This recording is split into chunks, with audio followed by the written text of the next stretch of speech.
G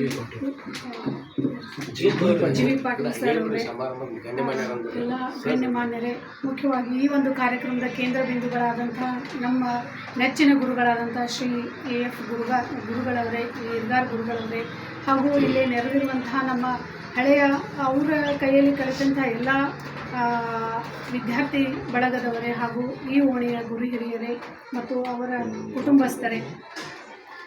ಇವತ್ತಿನ ದಿವಸ ನಮ್ಮದು ಸರ್ ನಮಗೆ ಹಗಲಲ್ಲೇ ಭೇಟಿ ಆಗ್ತಿದ್ರು. ನಾವು ವರ್ಕಿಂಗ್ ಹೋಗೋ ಮುಂದೆ ಇಷ್ಟು ಬೇಗ ರಿಟೈರ್ಡ್ ಆಯ್ತಾ ಸರ್ ನಿಮ್ಗೆ ಅಂತೇಳಿ ನಾನು ಅವ್ರಿಗೆ ಯಾವಾಗಲೂ ಭೇಟಿ ಆದ ತಕ್ಷಣ ಕೇಳೋದೇ ಅದೊಂದು ಮಾತಾಗಿತ್ತು. ಆದರೆ ನಮ್ಮದು ಅದು ಕ್ರೊನಾಲಜಿಕಲ್ ಇರ್ಬೋದು ಅವ್ರದ್ದು ರಿಟೈರ್ಮೆಂಟ್, ಬಟ್ ಅವ್ರದ್ದು ನಾವು ಫಿಸಿಕಲ್ ನೋಡಿದ್ರೆ ಅವ್ರ ಮೆಂಟಲ್ ಇರುವಂಥ ಅವ್ರು ನೋಡಿದರೆ ಅವ್ರು ಸರ್ ಇನ್ನೂ ಬಹಳಷ್ಟು ಎಬಿಲಿಟಿ ಇದೆ ಅವ್ರಿಗಿನ್ನೂ. ಹೀಗಾಗಿ ಅವರ ಒಂದು ಮಾರ್ಗದರ್ಶನ, ನಾವೆಲ್ಲ ಭಾಳ ಸಣ್ಣವರಿದ್ವಿ. ನಮ್ಮ ಅಜ್ಜ ಅಜ್ಜಿ ಮನೆಯೊಳಗೆ ನಾವು ಎಜುಕೇಷನ್ಗೆ ಅಂತೇಳಿ ರೊಟ್ಟಿ ಕೊಡೋಕ್ಕೆ ಹೋದ್ವಿ. ಅದು ಒಂದು ಶಿಕ್ಷಕರು ಪ್ರೊಡಕ್ಟ್ ಆಗುವಂಥ ಫ್ಯಾಕ್ಟ್ರಿ ಅಂತ ಹೇಳ್ಬೋದು ಆ ಊರು. ಯಾಕಂದರೆ ನಾವು 18 ವರ್ಷ ಆ ಊರಲ್ಲಿ ಇದ್ದು, ಆ ಊರಿನ ಒಂದು ಮೈಗೂಡಿಸ್ ನಮ್ಮ ಸ್ವಂತ ಊರ ಅದು ಆಗೈತಿ ಅಂತ ಹೇಳ್ಬೋದು. ಅಷ್ಟು ನಮ್ಮದು ಒಂದು ಶಿಕ್ಷಕರ ಒಂದು ಕುಟುಂಬ. ಆ ಒಂದು ಊರಲ್ಲಿ ಅಷ್ಟು ಶಿಕ್ಷಕರು ಒಂದು ಸ್ಥಳ ಫ್ಯಾಕ್ಟ್ರಿನ ಅಂತ ಹೇಳ್ಬೋದು.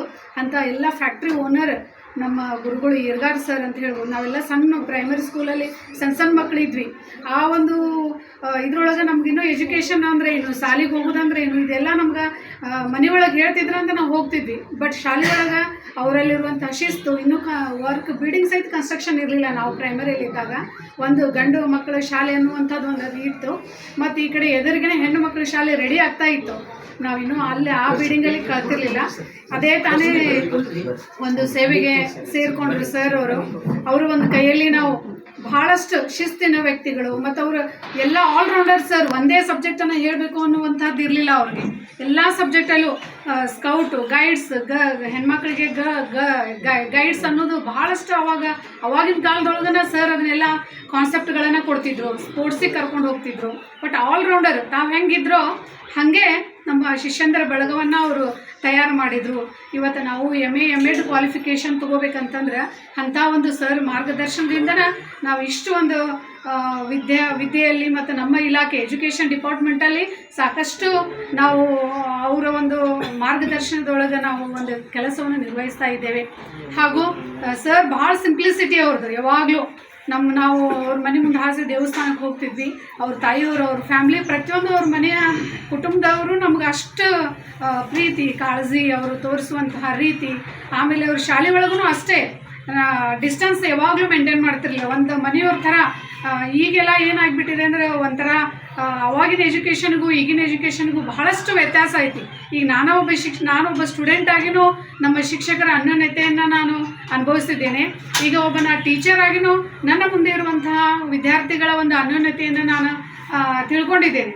ಅವಾಗಿನ ಕಾಲದ ಒಂದು ಎಜುಕೇಷನು ಮತ್ತು ಶಿಕ್ಷಕರ ವಿದ್ಯಾರ್ಥಿಗಳ ಬಾಂಧವ್ಯ ಈಗಿನ ಒಂದು ಶಿಕ್ಷಕರ ವಿದ್ಯಾರ್ಥಿಗಳ ಬಾಂಧವ್ಯದಲ್ಲಿ ಅಜಗಜಾಂತರ ವ್ಯತ್ಯಾಸ ಐತಿ.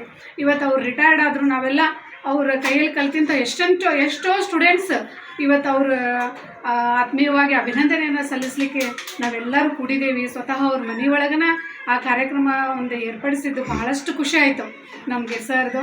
ಆದರೆ ಅವ್ರ ಅನುಭವ ನಮ್ಗೆ ಸರ್ವಿಸ್ನ ಉದ್ದಕ್ಕೂ ಸಿಕ್ಕಿದೆ. ಯಾವಾಗಲಾದರೂ ಭೇಟಿ ಆದಾಗ ಏನು ಮಾಡ್ತಾ ಇದ್ದೀರಿ, ಎಲ್ಲಿರ್ತೀರಿ, ಯಾವ ಒಂದು ಕಾರ್ಯಕ್ರಮ ಈಗ ನೀವು ನಡೆಸ್ತಾ ಇದ್ದೀರಿ ಎಲ್ಲ ಅವರು ಕೇಳ್ತಿದ್ರು. ಸರ್ ನಮಗೆಲ್ಲ ಹೀಗೆ ಮಾಡ್ತಾಯಿದ್ದೀವಿ ಸರ್ ನಾವು ಅಂತೆಲ್ಲ ಹೇಳ್ತಾ ಇದ್ವಿ. ಅವ್ರಿಗೆ ಹೈಯರ್ ಎಜುಕೇಷನ್ ಯಾರು ಮಾಡ್ತಾರೆ ಭಾಳ ಖುಷಿ ಅವ್ರಿಗೆ. ನಾನು ಇದು ಮುಗಿಸ್ಕೊಂಡೆ ಸರ್ ಈಗಂದರೆ ಭಾಳ ಚಲೋ ಆತಮ್ಮ, ನೀವು ಒಳ್ಳೊಳ್ಳೆ ಎಜುಕೇಷನನ್ನು ಪಡೆದಿರಿ ಅಂತೇಳಿ ಅಷ್ಟೇ ಖುಷಿ ಆಗ್ತಿತ್ತು ಅವ್ರಿಗೆ. ಹೀಗೆ ಇವತ್ತಿನ ಸಹ ಅವರೆಲ್ಲರ ಆಶೀರ್ವಾದದಿಂದ ನಾನು ಇವತ್ತು ಗದಗ ಶಹರದಲ್ಲಿ 21 ವರ್ಷಗಳ ಕಾಲ ಶಿಕ್ಷಕಿ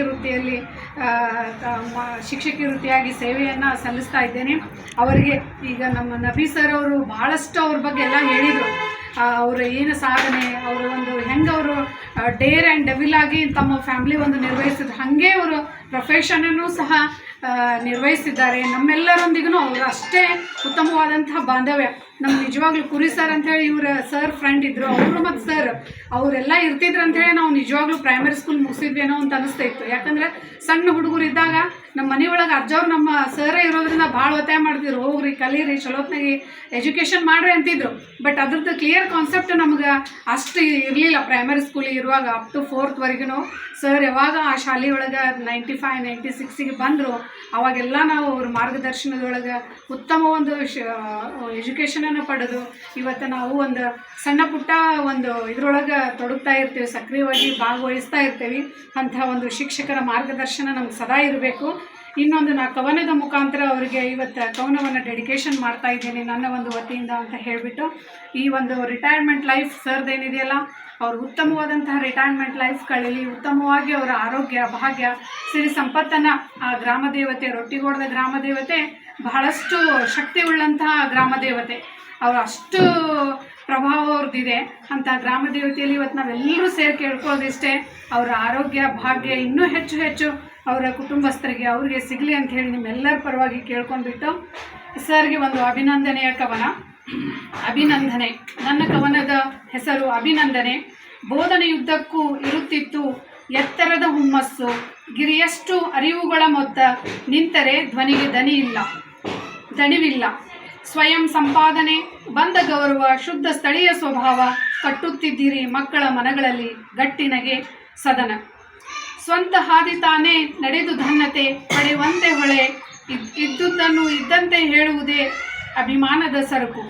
ಬೋಧನೆಗೆ ಬರವಿಲ್ಲ ಸಾಕೆಂಬುದಿಲ್ಲ, ಬಣ್ಣ ಬಣ್ಣದ ಸಣ್ಣರನ್ನು ಸೊಡರು, ಪ್ರತಿ ದಿನ ಬೋಧನೆಯಲ್ಲಿ ಹೊಸ ಆಲೋಚನೆಯ ಕಸುವು. ಬದುಕು ಹಲವು ಅರಿವಿನ ಹಗೆವು, ಅಸಂಖ್ಯ ಕಾರ್ಯಗಳ ನಿಲುವು, ಶಿಕ್ಷಣದ ಮಹಾ ಉತ್ಸವದಲ್ಲಿ ನಿಮಗೆ ಗೌರವದ ಮೆರವಣಿಗೆ. ಪೂಜ್ಯ ಈರ್ಗಾರ್ ಗುರುಗಳೇ, ದೀಪದ ನಿರಂತತೆಯ ಬದುಕು ನಿಮ್ಮದು, ನಿರಂತರ ಚಟುವಟಿಕೆಯೇ ನಿಮ್ಮ ಪಾಲಿನ ಪೀಯೂಷ. ನಿಮ್ಮ ನೆನಪು ಎದೆಯ ನಾಲಿಗೆಯಲ್ಲಿ ಎಂದೂ ಸವೆಯದ ಪೇಪರ್ ಮಂಟು.